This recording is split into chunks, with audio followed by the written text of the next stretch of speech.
गंगा किनारे एक सुंदर सा गांव था जहां सुगंधा नाम की एक विधवा महिला अकेली रहती थी। उसका पति कई वर्षों पहले एक दुर्घटना में चल बसा था और तब से उसका जीवन भक्ति और तपस्या में ही बीत रहा था।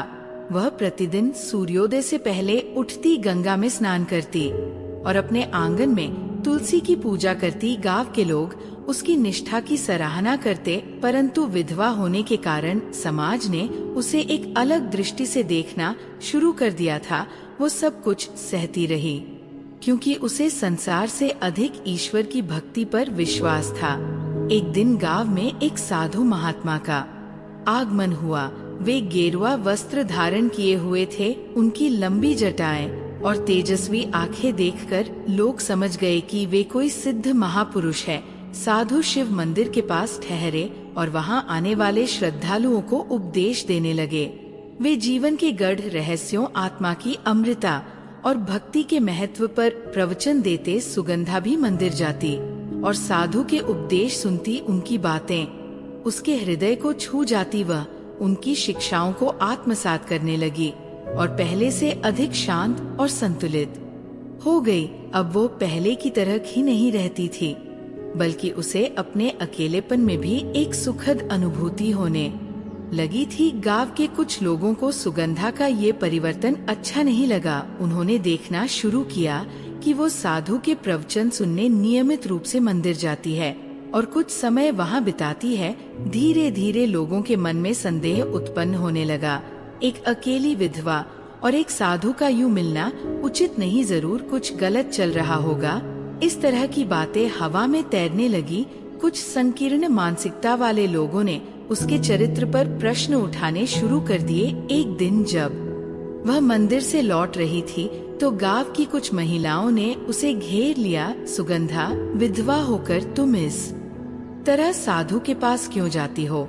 यह हमारे समाज की मर्यादा के विरुद्ध है। हमें लगता है कि तुम्हारा साधु से कोई विशेष संबंध है। तुम अपने सम्मान के बारे में नहीं सोचती। सुगंधा के लिए ये बहुत अपमानजनक था। उसकी आंखों में आंसू थे, लेकिन वह चुप रही। वह जानती थी कि उसका मन पवित्र है और उसने कभी कोई गलत काम नहीं किया, परंतु समाज को ये कैसे समझाया जाए? वो तुरंत साधु के पास पहुंची और उन्हें पूरी बात बता दी। साधु मुस्कुराए और बोले, बेटी, संसार की यही रीति है। जो भी सत्य और धर्म के मार्ग पर चलता है उसे दुनिया तिरस्कार और अपमान से नवाज है, परंतु तुम सत्य से मत डगमगा। सुगंधा ने कहा, परंतु लोग तो मुझे चरित्रहीन कह रहे हैं। ये सहना बहुत कठिन है। साधु ने शांत भाव से कहा, यदि कोई तुम्हें पत्थर मारे तो क्या तुम उन्हें फूल दोगी? सुगंधा बोली, नहीं स्वामी, मैं भी पत्थर मार सकती हूँ। साधु मुस्कुराए, यही तो संसार की भूल है। यदि तुम भी क्रोध और प्रतिशोध में बह गई तो फिर तुम में और उनमें क्या अंतर रहेगा? सुगंधा को ये सीख समझ में आ गई। उसने निश्चय किया कि वह किसी की बातों की परवाह नहीं करेगी और अपने धर्म पर अडिग रहेगी। कुछ ही दिनों बाद गांव में महामारी फैल गई। लोग बीमार पड़ने लगे, लेकिन भय के कारण कोई किसी की सहायता करने को तैयार नहीं था। ऐसे में सुगंधा ने आगे बढ़कर बीमारों की सेवा करनी शुरू की। वो घर घर जाकर दवा और भोजन देने लगी। साधु ने भी योग और आयुर्वेदिक उपायों से गांव वालों का इलाज किया। धीरे धीरे उनकी मेहनत रंग लाई और गांव महामारी के प्रकोप से मुक्त हो गया। अब गांव वालों को अपनी गलती का एहसास हुआ।